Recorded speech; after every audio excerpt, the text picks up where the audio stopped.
Hi, welcome to our channel. Big boss season 8 September 8 త్వరలోనే ఇంకొక రోజులోనే మన ముందుకు రాబోతుంది. సో బిగ్ బాస్ 8 కోసం ఫ్యాన్స్, అలాగే కంటెస్టెంట్ ఫ్యామిలీ మెంబర్సు, అలాగే దానికోసం ఉండే హార్డ్ కోర్ వ్యూవర్షిప్ ఏదైతే ఉందో వాళ్ళందరూ చాలా వెయిట్ చేస్తున్నారు. అయితే ఈరోజు బిగ్ బాస్ అసలు ఎట్లా ఏంటి అనేది ఒకసారి చూద్దాం. బిగ్ బాస్ నాకు తెలిసి 99లో బిగ్ బ్రదర్ అనే కాన్సెప్ట్తో ఒక వరల్డ్ వైడ్గా స్టార్ట్ అయింది. అది అందరికీ తెలిసిందే. అప్పట్లో శిల్పా శెట్టి గారు దాన్ని గెలుచుకోవడం, వరల్డ్లో ఫెమిలియర్స్ అందరినీ తీసుకొచ్చి మ్యాక్సిమం బుల్లితెర బిగ్ స్క్రీన్ వాళ్ళని తీసుకున్నారు ఫస్ట్లో. అప్పటి నుంచి ఉంది అంటే ఆల్మోస్ట్ అది 2024 అంటే 25 years ఆఫ్ సెలబ్రేషన్ కూడా బిగ్ బాస్ చేసుకునే ఛాన్సెస్ కూడా కనిపిస్తున్నాయి. ఎందుకంటే బిగ్ బ్రదర్ 99 నుంచి ఆ కాన్సెప్ట్ స్టార్ట్ అయింది. తర్వాత చాలా చాలా డిఫరెంట్ లాంగ్వేజ్లో బనీజాయ్ అనే సంస్థ ఫ్రాంచైజీలుగా పెట్టుకుంటూ ఒక్కొక్కటిగా నిర్మిస్తూ వస్తుంది. అయితే ఇప్పుడు మనకి బిగ్ బాస్ ఎట్లా అయిపోయిందంటే సీజన్ 8 కూడా వచ్చేసింది. చెప్పాను కదా 2 రోజులు రాబోతుందని. సీజన్ 8కి హోస్ట్గా మళ్ళీ నాగ్ సారే ఉండబోతున్నారని ఆల్మోస్ట్ ఆల్ కన్ఫర్మ్ అయింది. అయితే ఒక్కసారి కంటెస్టెంట్స్ ఎలా ఉంటున్నారు ఏంటి అనేది ఒకసారి చూద్దాం. అసలు జనరల్గా చాలామందికి బిగ్ బాస్లోకి వెళ్ళాలనే ఉత్సుకత చాలామందికి ఉంటుంది.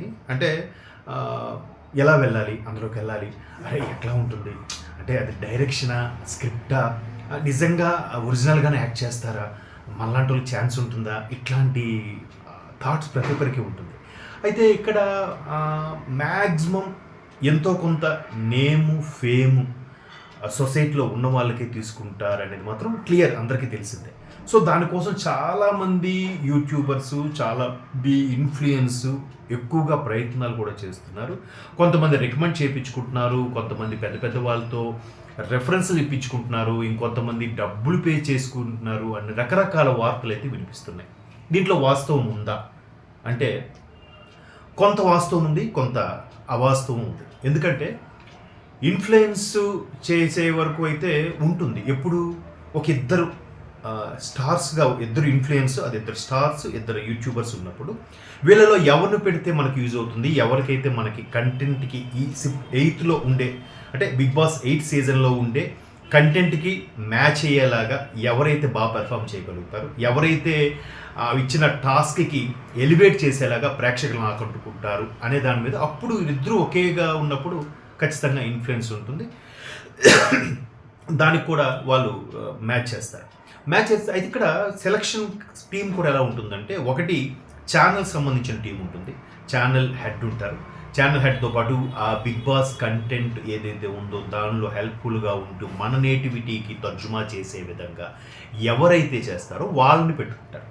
సో వాళ్ళు లీడ్ చేస్తారు. మరొకటి బనీజాయ్ ఏదైతే సంస్థ ఉందో ఫ్రాంచైజీగా పెట్టుకొని చేస్తున్నారో వాళ్ళు ముంబై నుంచి టెక్నీషియన్స్ వస్తారు, ముంబై నుంచి డైరెక్షన్ డిపార్ట్మెంట్ వస్తారు, ముంబై నుంచి దాని రిలేటెడ్ అందరూ కూడా వాళ్ళు వస్తారు. అదొక టీము, ఇదొక టీం ఉంటుంది. 2 టీములు కూడా వర్క్ చేసి అప్పుడు సెలక్షన్ అనేది ఉంటుంది.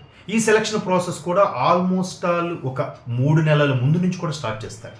సో ఈ 8 నుంచి స్టార్ట్ అవ్వబోయే ఈ 8th సీజన్కి ఎట్లాగా అంటే అక్కడికి సరిగ్గా 3 నెలల ముందు నుంచి కూడా అన్ని రకాలుగా మాక్ డ్రిల్స్ కూడా చేస్తారు. ఎట్లాంటి మాక్ డ్రిల్స్ చేస్తారంటే ఫస్ట్ సెట్లోకి ఎలా వెళ్ళాలి, సెలక్షన్ కమిటీ కూడా 3 నెలల ముందు నుంచి వర్క్ చేయడం, సెలెక్ట్ చేసిన తర్వాత మ్యాక్సిమం డిఫరెంట్ రంగాలు, వివిధ జానర్స్ నుంచి పనిచేసే వాళ్ళని కూడా పికప్ చేసుకోవడం. అలాంటి పరిస్థితుల్లో వాళ్ళని ముందుగా మెయిల్ వస్తుంది వాళ్ళకి. ఆ మెయిల్ వచ్చినప్పుడు కూడా సో ఏదైతే రిజిస్టర్డ్ మెయిల్ ఐడి ఉంటుందో ఆ ఛానల్కి సంబంధించి ఆ రిజిస్టర్డ్ మెయిల్ ఐడి నుంచి మెయిల్ వస్తుంది. దానికి సీసీలో ఆ కంపెనీ తాలూకా ఏదైతే బనీజాయ్ కంపెనీకి సంబంధించి రిలేటెడ్ ఉంటుందో అది కూడా సీసీలో మెన్షన్ చేయబడుతుంది. ఆ మెయిల్ అనేది కూడా వస్తుంది. సో అట్లాంటివి వచ్చినప్పుడు మాత్రం మీరు అది వచ్చిందంటే కన్ఫర్మ్ చేసుకోవాలి. దీనికోసం మీకు బిగ్ బాస్లో సెలెక్ట్ చేస్తాం, మీరు ఎంత పే చేయండి, ఇలాంటి ఫేక్ మెయిల్స్ కూడా ఈ మధ్యకాలంలో ఎక్కువైపోయి అవి ఒక్కసారి చూసుకోండి. దాని మంచి మీ అత్యుత్సాహంతో అటువైపు మౌల్డ్ అయిపోయి డబ్బులు పోగొట్టుకోవద్దు.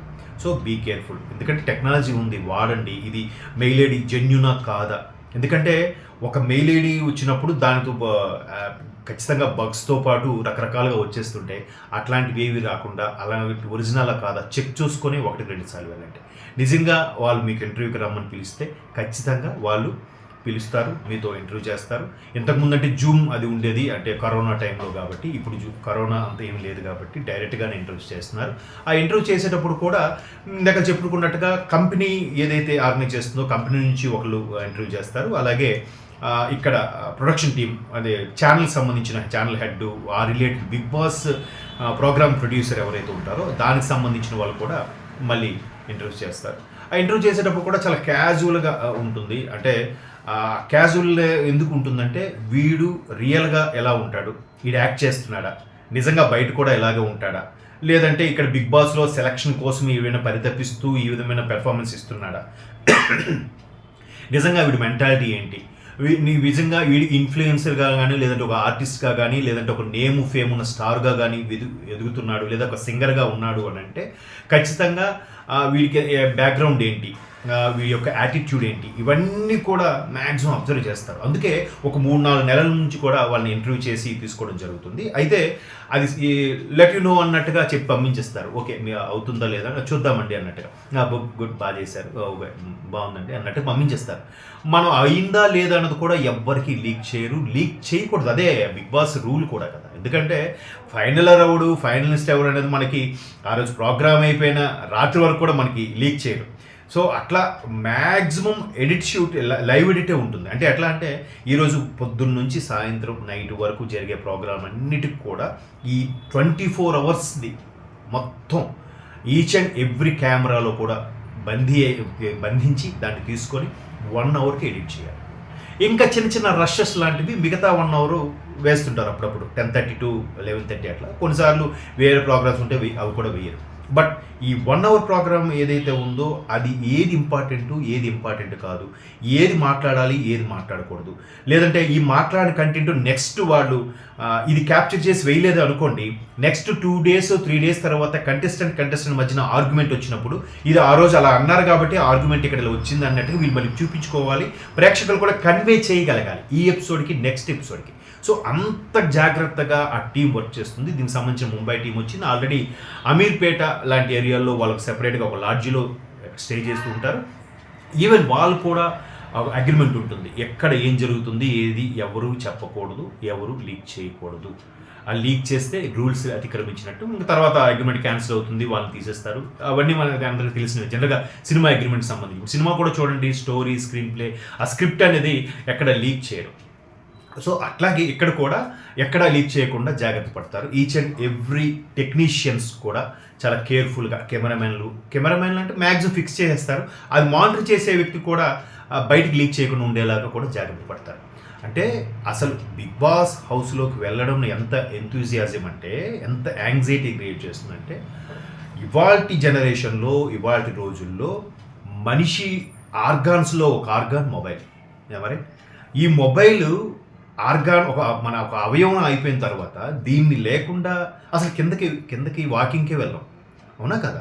అట్లాంటిది ఆల్మోస్ట్ వాళ్ళ కంటెస్టెంట్లు ఎన్ని రోజులు వాళ్ళు సక్సీడ్గా ఉండగలుగుతున్నారా 100 daysలో అనేది పక్కన పెడితే, కనీసం 1 రోజులైనా ఉంటే ఈ 1 రోజులు ఫోన్ లేకుండా, ఫోన్ చూడకుండా, టైంతో సంబంధం లేకుండా, బయట ప్రపంచంతో సంబంధం లేకుండా, బయట వార్తలు, విశేషాలు, సాధక బాధలు, సుఖదుఖాలు, ఫ్యామిలీ రిలేషన్స్ ఇవేవి లేకుండా ఉండడం అనేది నిజంగా ఒక తపస్సు లాంటిది. ఆ తపస్సు కోసం వెళ్ళాలనుకునే వాళ్ళు చాలామంది. నేనైతే అట్లాగే అనుకుంటా. అసలు ఎలా ఉంటారు?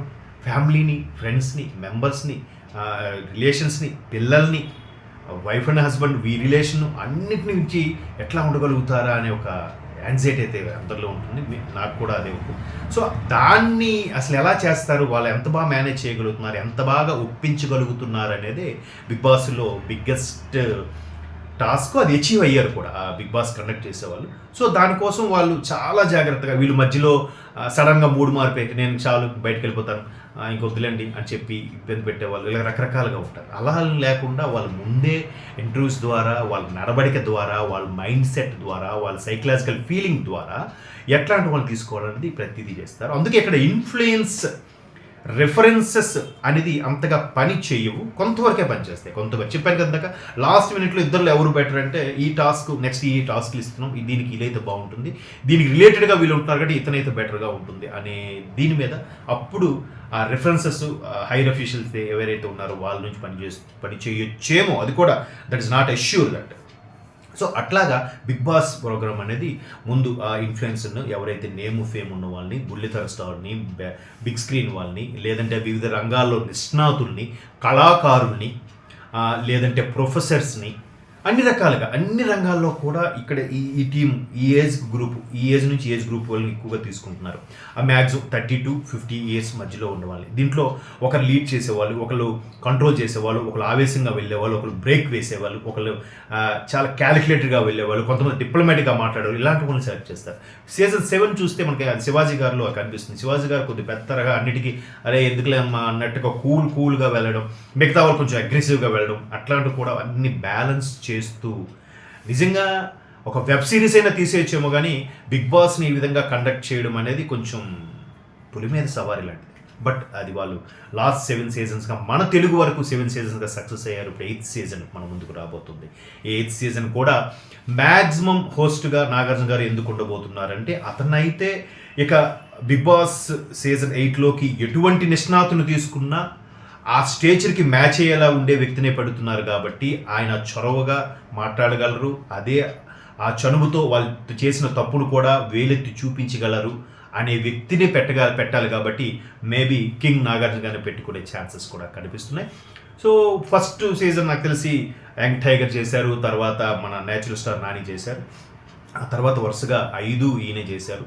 ఇప్పుడు ఒక అలవాటు అయిపోయింది కాబట్టి ఇంకా నాగ్ సార్ కాకుండా వేరే చేస్తే మనమే కన్విన్స్ అవ్వలేమేమో. అందుకే బనిజాయ్ వాళ్ళు కానీ మా వాళ్ళు కానీ స్టార్ మా వాళ్ళు కానీ నాగ్ సార్కి బాగా ట్యూన్ అయ్యారు. ఈవెన్ కంటెస్టెంట్స్ కూడా నాగ్ సార్ అంటే బాగా ట్యూన్ అవుతారు. ఇప్పటికీ ఆయన ఏజ్ చెప్పకూడదేమో కానీ ఆ ఏజ్లో కూడా అలా ఉన్నారంటే that trend goes to king Nagarjuna గారు. సో ఈ ప్రాసెస్ ఇలా నడుస్తుంటుంది. ఫస్ట్ ఎవరు ఉన్నారు వాళ్ళకి సెలెక్ట్ చేసి ఫోన్ చేస్తారు, మాట్లాడతారు, ఒక్కొక్క మెయిల్ పంపిస్తారు, పలానా రోజు రావాలని చెప్తారు. వెళ్ళిన తర్వాత ఇప్పుడు చెప్పాను కదా బనిజాయ్ బృందం ఒకటి, నెక్స్ట్ టీవీకి సంబంధించిన బృందం, వీళ్ళు కూడా 2 రకాలుగా ఇంటర్వ్యూ చేసి సెలెక్ట్ చేసుకొని అయిందా లేదా అనేది చెప్పరు. మ్యాక్సిమం ఒక 2-3 months తర్వాత ఇంకొక వారం రోజుల్లోనో 10 రోజుల్లోనో స్టార్ట్ అవబోతుందంటే ఈలోగా మీకు ఇన్ఫామ్ చేసి మీరు రెడీ చేసుకొని మీ తీసుకురావాల్సినవి, మీరు క్యారీ చేసి తీసుకెళ్లాల్సినవి ఏవేవి rules and regulations, agreement, bond మీద సైన్లు, ఇవన్నీ కూడా ఉంటాయి ప్రాసెస్. మీరు ఎంతవరకు రీచ్ మాట్లాడగలగాలి, ఎంతవరకు ఎక్కువగా బిహేవ్ చేయకూడదు, ఎంతవరకు లిమిట్లో ఉండాలి, మీ ఆహారపు అలవాట్లు ఏంటి, మీరు ఇవి చేయగలరా, ఇవన్నీ అయిన తర్వాతే ఎంట్రీ వస్తుంది. సో మిగతా నేను ఇంత డీటెయిల్గా ఎందుకు చెప్తున్నానంటే ఇవన్నీ పక్కగా జరిగే వాటికి ఇప్పుడు బనిజాయి వీటికి సంబంధించి ఏదైతే ఉందో ఆ ఛానల్కి సంబంధించిన దగ్గరికి ఇంటర్వ్యూ పిలుస్తారు. అలా కాకుండా నేను పలానా హోటల్లో ఉన్నాను అక్కడికి రండి మీకు ఇంటర్వ్యూ చేస్తానంటే మీరు అది నమ్మొద్దు, అట్లాంటి మిస్ అవ్వద్దు. లేదా పలానా స్టూడియో దగ్గర ఉన్నాను బయట వెయిట్ చేస్తున్నాను రండి మిమ్మల్ని తీసుకెళ్తానంటారు, చాలా నమ్మొద్దు. సో ఆ రిలేటెడ్గా ఏవైతుందో అక్కడికి వెళ్ళి మీరు ఇంటర్వ్యూస్ చేశారంటే అప్పుడు నమ్మొచ్చు. అంతేగాని ఎవరు పడితే వాళ్ళు ఇవాళ రేపు చాలా సైబర్ నేరాలు ఎక్కువైపోయాయి, సైబర్ క్రైమ్స్. ఎవడు ఎక్కడ ఇంట్రెస్ట్ చూపిస్తున్నాడో వాడిని క్యాష్ చేసుకుందాం అనే రకాలు. అంటే 100,000,000 దరిద్రాలకి అనంత కోటి ఉపాయాలు అన్నట్టుగా ఏది వచ్చినా కూడా దాని మీద ఒక సూపర్ వెర్షన్లో ఒక థాట్ రావడం, దాన్ని అలాగా క్లెయిమ్ చేసుకోవడం, దాన్ని సైబర్ నేరాల కింద డైవర్ట్ అవ్వడం మనం చూస్తున్నాం. So be careful fans, be careful big boss viewers. So అట్లాంటి ఏమైనా వస్తే మీరు జాగ్రత్తగా డీల్ చేసుకొని ఎంటర్ అవ్వండి. రాకపోయినా మీరు డిసప్పాయింట్ అవ్వద్దు, మళ్ళీ వచ్చేలాగా కూడా ట్రై చేసుకోండి. సో ఇప్పటి వరకు ఎట్లా ఉంటుంది ప్రాసెస్ అనేది వరకే చెప్పాను. నెక్స్ట్ ఎపిసోడ్లో ఈసారి లోపలికి వెళ్ళాక ఎట్లాంటి రూల్స్ అండ్ రెగ్యులేషన్స్ ముందే పెడతారు, తర్వాత కంటెస్టెంట్ మధ్యన లోపల హౌస్లో ఎప్పుడు వండుకుని తింటారు, ఎప్పుడు పడుకుంటారు, దానికి టైంకి రిలేటెడ్ ఉంటుందా, ఇక్కడ పక్క నుంచి ఎవరు గైడ్ చేస్తారా, లేదంటే స్క్రిప్ట్ ప్రకారంగా చేస్తారా, లేదంటే వీళ్ళు సొంతంగానే బిహేవ్ చేస్తారా అన్నది మనం నెక్స్ట్ ఎపిసోడ్లో చూద్దాం. అంతవరకు ఈ ఎపిసోడ్ చూసి డౌట్స్ ఏమైనా ఉంటే మెన్షన్ చేయండి, అలాగే ఏమైనా మిస్టేక్స్ ఉంటే కామెంట్ కూడా చేయండి. దాని తర్వాత సబ్స్క్రైబ్ చేసుకోండి.